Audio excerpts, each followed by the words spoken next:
بسم اللہ الرحمن الرحیم۔ اشفاق صاحب بیان کرتے ہیں کہ ہم بہت اچھے لوگ ہیں، پیارے لوگ ہیں، اچھی خوشبختی کا سامان مہیا کرتے ہیں ایک دوسرے کے لیے، لیکن تعریف و توصیف کے معاملے میں بخل سے کام لیتے ہیں۔ ہمارے یہاں یہ رواج ابھی بن نہیں سکا اور ہم نے اس کے بارے میں غور نہیں کیا کہ تعریف و توصیف بھی واجب ہے۔ کہیں واجب نہیں ہے تو بھی کی جانی چاہیے تاکہ انسانوں کے درمیان اتحاد، ہم آہنگی اور ایک یونٹی پیدا ہو۔ بدقسمتی سے ہمارے یہاں آدمی کے چلے جانے کے بعد اس کی تعریف ہوتی ہے۔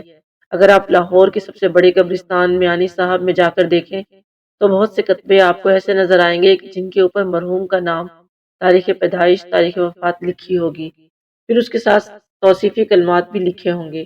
اب وہ بیچارہ باہر نکل کر تو نہیں دیکھ سکتا کہ کتبے پر کیا لکھا ہے، یہ تو اس کے کام نہیں آیا۔ بہتر یہی تھا کہ اس کے ہوتے ہوئے اس کی کچھ تعریف و توصیف ہو جائے تو اس کو کچھ سہارا ہو، اس کو پتا چلے کہ میرے ارد گرد رہنے والے لوگ جو ہیں وہ بہت تقویت عطا کرنے والے ہیں۔ ایک واقعہ ہے، نبی کریم صلی اللہ علیہ وآلہ وسلم کے پاس کچھ صحابی آئے۔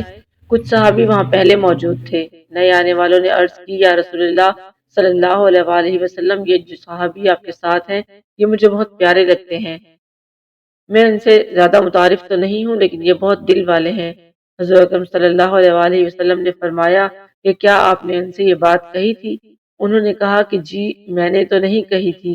کہنے لگے فوراً جائیے ان کے پیچھے اور ان کے کندھے پر ہاتھ رکھ کر یہ کہیے، آپ مجھے اچھے لگتے ہیں، مجھے پیارے لگتے ہیں۔ تو وہ ان کے پیچھے بھاگے اور جا کے کہا کہ میں آپ سے محبت کرتا ہوں۔ تو انہوں نے ظاہر محبت کا جواب محبت سے دیا ہوگا۔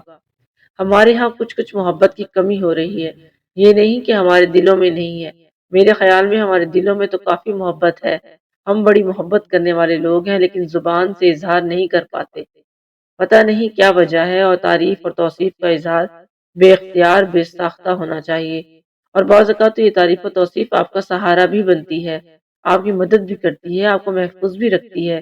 ہمارے ایک پروفیسر تھے، وہ یہ کہا کرتے تھے، دیکھو جب آپ ہوٹل میں جائیں یا ریستوران میں جائیں اور کھانا کھائیں اور آپ کسی وجہ سے ناراض ہوں تو آپ بلا کر ہوٹل کے مینیجر کو جو چاہے کہہ لیں، کوئی اس میں بری بات نہیں ہے۔ ریسٹورنٹ کے مالک کو بلا کر اس کو ذلیل و خوار کر لیجئے، کوئی بات نہیں، لیکن خدا کے واسطے کبھی بیرے کے ساتھ سختی سے پیش نہ آئیے گا، کیونکہ اگر آپ بیرے سے سختی سے پیش آئیں گے تو اس کا نتیجہ بڑا خطرناک نکل سکتا ہے۔ کیونکہ ایک دفعہ میں نے دیکھا یہاں ایک بڑے ہوٹل میں دو بیرے اپنی اپنی سینی جو ہوتی ہے تھالی لیے چوکھٹ کے ساتھ کھڑے تھے اور ایک صاحب بڑے جینٹل مین کھانا کھا رہے تھے۔ ایک بیرے نے دوسرے بیرے کو بلا کر کہا، وہ دیکھو کھا گیا پتہ ہی نہیں لگا۔ اس طرح تو تعریف و توصیف اس اعتبار سے فوائد پہنچانے والی چیز ہے۔ ہمارے ہاں البتہ اس کی بہت کمی ہے، جس کی طرف میرا خیال ہے توجہ دی جانی چاہیے۔ دکاندار کے اور گاہک کے درمیان شکریہ کا جو چلن ہے وہ نہیں ہے۔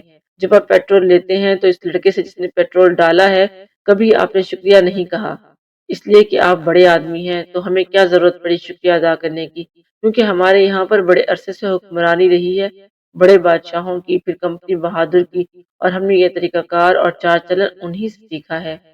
شکریہ ادا کرنے سے آدمی خود مفرح ہوتا ہے اور اس کی روح پر اور اس کے وجود پر اور اس کی شخصیت پر اور اس کی فردیت پر بہت اچھا اثر پڑتا ہے۔ کئی سال پہلے کی بات ہے، میرے پاس ایک سائیکل ہوتی تھی جو پیٹرول سے چلتی تھی، جسے NSU کوئکلی کہتے تھے۔ وہ میں نے 925 میں خریدی تھی اور وہ بڑی طاقتور تھی، آج کل کی موٹر سائیکل سے بہت آگے نکل جاتی تھی۔ اس کی سب سے بڑی خوبی یہ تھی کہ جب پیٹرول ختم ہو جاتا تھا تو اسے سائیکل کی طرح پیڈل مار کر چلا سکتے تھے۔ جرمنی کی بنی ہوئی تھی، مجھے بڑی مہربانی سے ڈائریکٹر آف انڈسٹری نے پرمٹ دیا تو ہم نے 935 روپے اکٹھے کر لیے، ساتھ کچھ پیسے دیے اور خریدی۔ یہ کافی دیر کی بات ہے، 1960-61 کی۔ تو میں اس کو چلاتا تھا، ایک دفعہ چلاتا ہوا چلا آ رہا تھا، بڑے فخر کے ساتھ، بڑی اچھی سواری تھی، لوگ پیچھے مڑ مڑ کر دیکھتے تھے کتنا عزت والا آدمی ہے، اس کے پاس کوئکلی موٹر سائیکل ہے۔ ایک دفعہ میں آ رہا تھا تو سینٹرل جیل کے پاس ایک نوجوان تھا، اس نے مجھے روکا، وہ بشرٹ پہنے تھا، پاؤں میں اس کی چپل تھی اور پرانی وضع کی ایک جینز پہنے ہوئے تھا۔ اس نے کہا، جی مجھے آپ جتنی دور تک لے جا سکتے ہیں لے جائیں۔ میں نے کہا ٹھیک ہے آئیے بیٹھیے، لیکن وہ مجھے تھوڑا مشکوک سا لگا تو میں نے اس سے پوچھا، آپ یہاں کہاں تھے؟ تو اس نے کہا، جی میں اپنے کچھ کاغذات لینے آیا تھا یہاں سے جیل سے، میں پرسوں رہا ہوا تھا مگر میں اپنی چٹ بھول گیا، پتہ نہیں کیا چیز تھی۔ میں نے کہا یہاں آپ قید تھے؟ کہنے لگا جی ہاں، میں بہت مشہور جیب تراش ہوں، گرا کٹ۔ وہ کہنے لگا جی میرا علاقہ جو ہے وہ مصری شاہ ہے، مصری شاہ ایک علاقہ ہے لاہور کا، میں وہاں کا ہوں۔ مجھے پکڑ کر انہوں نے زبردستی مقدمہ کر دیا میرے اوپر، حالانکہ میرے خلاف لوگوں کی گواہیاں بھی نہیں تھیں۔ میں نے کہا تم گرا کٹ ہو تو صحیح؟ کہنے لگا ہاں ہوں تو صحیح، لیکن اس مقدمے میں میرے ساتھ بے انتہا ناانصافی ہوئی اور مجھے 9 مہینے کی سزا دے دی گئی، تو میں 9 مہینے کی سزا پوری کر کے اب گھر جا رہا ہوں۔ میں نے کہا اچھا پھر تو آپ بڑے معزز آدمی ہیں، جبکہ آپ نے شرافت کے ساتھ دیانتداری کے ساتھ یہ سارا واقعہ سنایا ہے۔ آپ بیٹھیں۔ وہ پیچھے بیٹھ گیا تو ہم چلتے رہے۔ جب ہم فیروز پور روڈ پہنچے، جہاں فیروز پور روڈ آگے جا کر لٹل روڈ میں تبدیل ہو جاتی ہے، تو وہاں جا کر اس نے کہا آپ ادھر سے چلیں ٹیمپل روڈ کی طرف سے۔ میں ادھر چلا گیا۔ درمیان میں پہنچے، اس سڑک پر تو سپاہی کھڑا تھا، سیٹی بجا کے روک لیا۔ تو اس نے کہا یہ ون وے ہے۔ میں نے کہا سر یہاں کوئی بورڈ وغیرہ تو نہیں ہے؟ اس نے کہا نہیں، سرکار کا یہ کام نہیں کہ بورڈ لگائے، اس کا کام ہے حکم دینا۔ سرکار نے حکم دیا ہے یہ ون وے ہے تو آپ ادھر سے کیوں آئے؟ میں تو آپ کا چالان کروں گا۔ میں نے بڑی منت سماجت کی کہ آپ چالان نہ کریں۔ وہ جو تھا میرا ساتھی وہ بھی اتر کے کھڑا ہو گیا۔ اس نے کہا سنتری بادشاہ جانے دے، یہ کیا ہے، غلطی ہوئی ہم سے، پتہ نہیں تھا۔ اس نے کہا نہیں میں آپ کو نہیں چھوڑوں گا۔ میں نے کچھ بحث کرنے کی کوشش کی کہ آپ کو باہر بورڈ لگانا چاہیے تھا، آپ نے بورڈ نہیں لگایا۔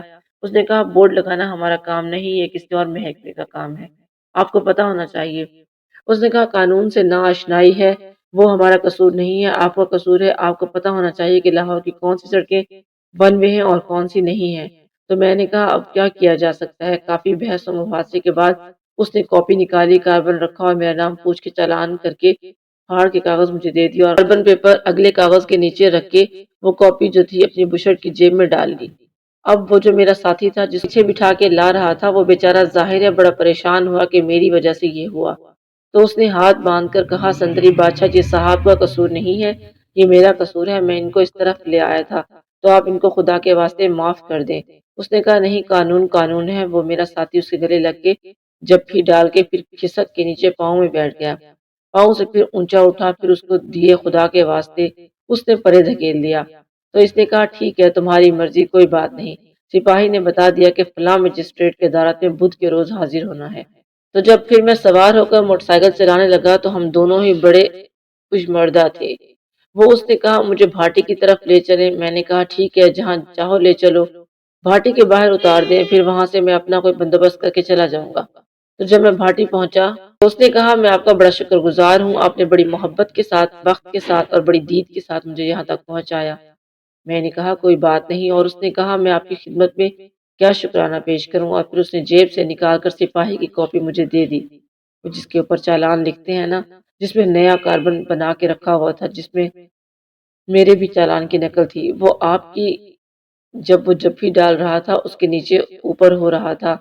اب گرا کٹ بھی کمال کا تھا۔ انہوں نے کہا جی میری یہ یادگار آپ رکھیں، سارے چالان پاس رکھیں۔ ایک آدمی کے اوپر جب کسی نے کوئی چھوٹا معمولی سا بھی کرم کیا ہو، اس کا ایک بوجھ پڑتا ہے، اس بوجھ کی ادائیگی جو ہے فوری طور پر بہت ضروری ہے۔ کم از کم شکریہ ادا کرنا چاہیے۔ جی بالکل، کم از کم شکریہ ادا کر دینا چاہیے۔ اللہ آپ کو آسانیاں عطا فرمائے اور آسانیاں تقسیم کرنے کا شرف عطا فرمائے، آمین۔